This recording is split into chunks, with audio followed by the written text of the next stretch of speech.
देखिए, ये है शक्ति दुबे मैम की आंसर बुकलेट और आज हम इससे इंग्लिश सीखेंगे और क्वेश्चन को समझने की भी कोशिश करेंगे कि कोई अगर यूपीएससी का मेंस का आपके सामने क्वेश्चन आता है तो उसे कैसे हल करना है। ये एथिक्स का पेपर है और आप इसे विजन आईएएस से आसानी से डाउनलोड कर सकते हैं। गूगल पर सर्च करना, आपको मिल जाएगी आंसर बुकलेट। तो आज हम इससे इंग्लिश सीखेंगे और बहुत सारी चीज़ें आपकी क्लियर होने वाली है। अगर आपके मन में भी ये डाउट रहता है कि आप आंसर लिखना शुरू करना चाहते हैं लेकिन कहाँ से शुरू करें, कैसे इंग्लिश इस्तेमाल करें या क्वेश्चन को कैसे समझे, बहुत सारे क्वेश्चंस अगर आपके मन में होते हैं तो ये वीडियो आप ही के लिए। आज हम वीडियो को अच्छे से समझेंगे, सारे क्वेश्चंस को अच्छे से समझेंगे और आप बड़े सब्र से इस वीडियो को देखना। देखिए, क्वेश्चन है the principle of double effect is based on the idea that if a person's behaviour और conduct is intended to achieve a goal which is morally good. अब देखिए यहाँ पर क्या है कि कोई आप एक्ट है जो आप कुछ करना चाहते हैं और आपका जो इंटेंशन है, जो भी आपका इरादा है वो अच्छा है, जो भी आप गोल अचीव करना चाहते हैं and which is morally good, और सही भी है, मोरली राइट भी है, गुड भी है।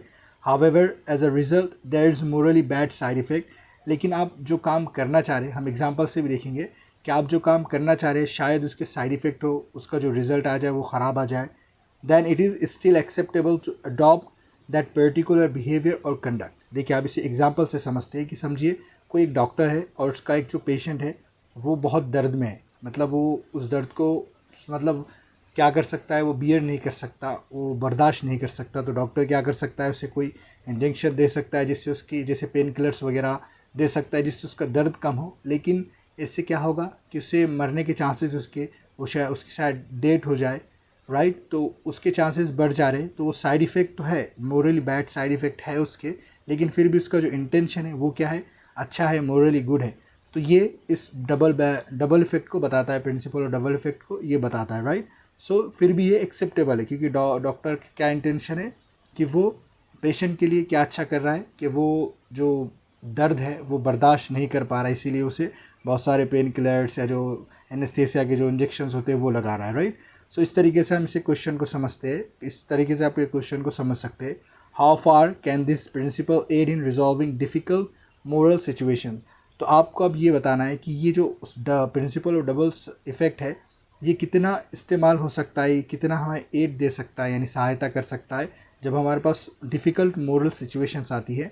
तो ये सारा क्वेश्चन है और इसको बड़े अच्छे अंदाज में एक्सप्लेन किया गया है, right. Discuss with suitable examples. अब हमें क्या करना है, डिस्कस करना है सूटेबल एग्जाम्पल्स से। तो हमारा मकसद इस वीडियो में है कि हम इंग्लिश को समझने वाले हैं कि कोई चीज़ आपको कैसे लिखना है। तो मैंने आपको क्वेश्चन समझा दिया है जैसा समझ रहे हो।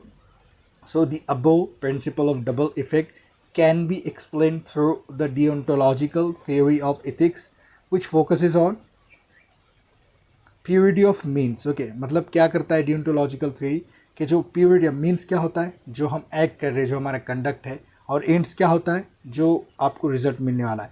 तो ये डियोंटोलॉजिकल थ्योरी ऑफ एथिक्स क्या करता है, उस पर फोकस करता है, प्योरिटी ऑफ मीन्स पर, and consider that outcome of just, okay, as just and it's always just. Means ये इतना है, इसी का इतना ही, मतलब मुझे जो सिखाना था इंग्लिश के बारे में तो मैंने इतनी ही इसकी सारी चीज़ें लिया है, इंट्रोडक्शन वगैरह लिया है।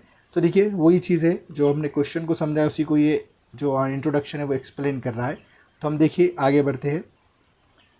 ये कुछ प्लेलिस्ट मैंने बनाया हूँ, इंग्लिश वोकैबुलरी फॉर यूपीएससी, ये सारी चीज़ें हैं, ये आप इसे गौर से देख लेना। अगर आपको इंग्लिश सीखना है, यूपीएससी की तैयारी भी कर रहे हैं और प्रॉब्लम आती है आपको इंग्लिश बोलने में या फिर समझने में या लिखने में, तो ये चैनल आपको बड़ा फ़ायदा देगा, ये प्लेलिस्ट। आज हम आर्टिकल्स के बारे में पढ़ते हैं। जैसे दी अबो, वहाँ पे लिखा हुआ था प्रिंसिपल ऑफ डबल इफेक्ट, तो उस वो क्यों इस्तेमाल हुआ है हम वो देखने वाले हैं। और बहुत सारे कॉन्सेप्ट आपके इसमें क्लियर हो गए, तो गौर से देखना।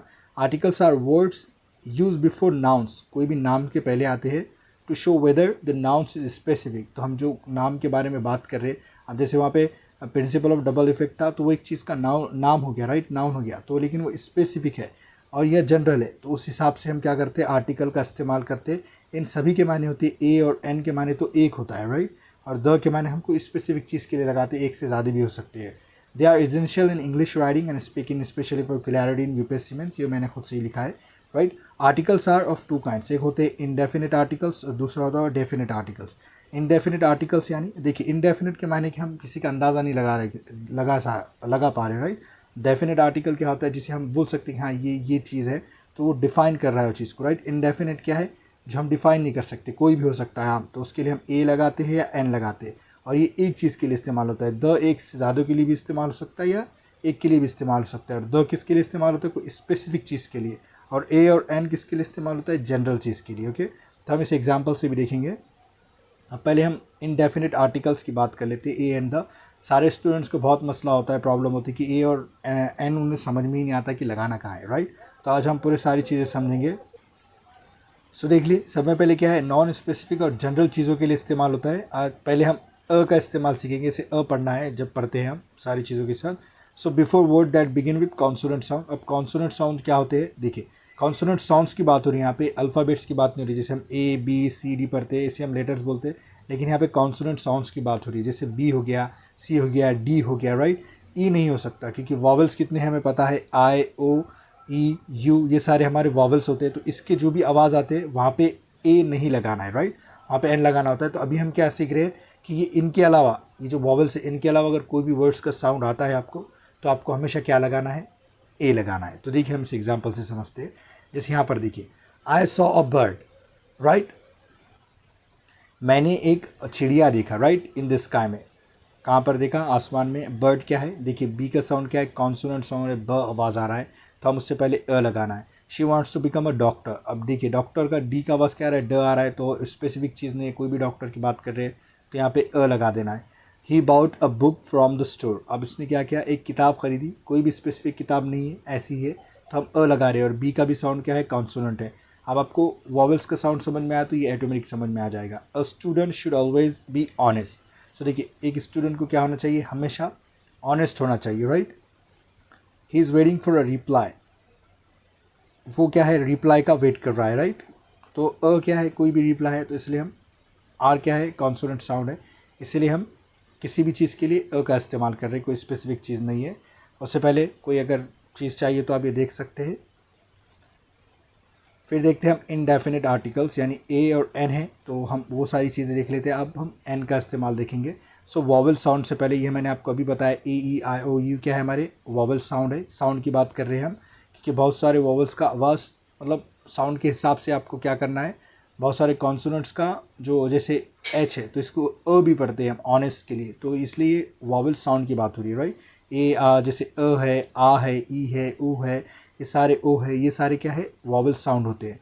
सो इसके बाद देखिए, ही is an honest man. So honest को हम अ पढ़ते, ऑनेस्ट, अ आवाज़ आ रही है, राइट, तो इसलिए हम एन का इस्तेमाल करें। कोई भी स्पेसिफिक आदमी की बात नहीं हो रही, कोई भी आदमी है ईमानदार, राइट, वो एक ईमानदार आदमी है। She ate an apple. So उसने क्या किया, एक एप्पल खाया, कोई भी एप्पल है। सो ए की आवाज़ क्या आ रही है, वॉवल्स की साउंड है, अ आवाज़ आ रहा है, राइट, एप्पल, ए की आवाज़ आ रही है। I need an umbrella, umbrella, right, अ आवाज़ आ रही है, इसलिए हमने क्या किया, अ का इस्तेमाल किया। दे ऑफर एन आइडिया, आई, देखिए आई की आवाज़ आ रही है, वॉवल्स का ही आवाज़ है, right. He is an officer, ऑ की आवाज़ आ रही है, तो इसीलिए हमने एन का इस्तेमाल किया। तो इस तरीके से वॉवल्स के साउंड को, जैसे हम एम बोलते हैं, राइट, तो हमें एक एम की बात करना है तो हम एन लगेंगे। क्यों लगेंगे कि ए एम की आवाज़ कैसी आ रही है, एम, तो ये ए वॉवल्स का साउंड है, इसीलिए हम एन लगा रहे हैं। तो ये छोटा सा कॉन्सेप्ट था। अब द देखिए, कोई स्पेसिफिक चीज़ के लिए लगाते हैं, हमें पता है ये द वेन कब है, जब कोई चीज़ आपको पता है। जैसे आप किसी दोस्त को आपके बुक दे रहे और आपने समझो उससे लिए थे उधार, बोरोड किए थे आपने कुछ दिन पढ़ने के लिए, तो आप बोल रहे हैं कि ये रही आपकी book, this is the book, right, ये है बुक जो आपने दिए थे मुझे, which I borrowed from you, ऐसा बोल सकते हैं, right. So there is only one unique thing, the Taj Mahal बोलते हैं हम, right. Before names of rivers, rivers से पहले नदियों के, समंदरों के, फेमस प्लेसेस जैसे ताजमहल है, कोई न्यूज़पेपर है स्पेशली द हिंदू जिसे हम बोलते हैं, राइट, उस तरीके से आप लगा सकते हैं। तो देखिए रिवर हो गया हमारे, the Ganga is a sacred river, पवित्र नदी है, right. The book you gave me is interesting, जो आपने किताब मुझे दी थी वो बहुत इंटरेस्टिंग है, क्योंकि आपको पहले से पता है किताब के बारे में। वी विजिटेड द ताजमहल, हमने ताजमहल विजिट किया लास्ट ईयर। सो ताजमहल एक ही चीज़ है, यूनिक ही मानी जाती है, राइट। वंडर क्या बोलेंगे हम, वंडर प्लेसेस में एक है, राइट। द सन भी क्या है, एक है, तो हम the sun rises in the east, इसीलिए हम द का इस्तेमाल करें। I met the officer you told me about, आप समझे किसी ने आपको कहा कि वो ऑफिसर से मिलो, तो आपको भी और उसको भी पता है, तो हम वहाँ पे भी द का इस्तेमाल करते हैं, राइट। तो इस तरीके से हमने आर्टिकल्स को अच्छी तरीके से समझ लिया है। आप कुछ प्रैक्टिस भी कर लेते हैं। ये है आपके सामने प्रैक्टिस क्वेश्चंस, अगर आप वीडियो को पॉज करें और देखिए कहाँ पे गलती कर रही है, क्योंकि इसके आंसर्स भी हैं यहाँ पर, ये आपके पास आंसर्स है। पहले सब में पहले क्या देखना है कि कोई नॉन स्पेसिफिक की चीज़ की बात करी जा रही है, स्पेसिफिक चीज़ की, मतलब जो आपको भी पता है आगे वाले को पता है, तो वहाँ पे क्या लगाना है, द लगाना है। अगर कोई वॉवल साउंड आया तो वहाँ पे एन लगाना है बाद में, राइट, या फिर ए लगाना है जो नॉन स्पेसिफिक चीज़ है या एक चीज़ है बात बोलने के लिए। तो ये सारी चीज़ें थी। अगर आपको ये वीडियो पसंद आया तो क्या करना है, आपको लाइक करना है, राइट, शेयर करना है, सब्सक्राइब करना है, ज्वाइन करना है मेंबरशिप को सारे क्विजेस PDF वगैरह के लिए। सो मिलते हैं अगले वीडियो में।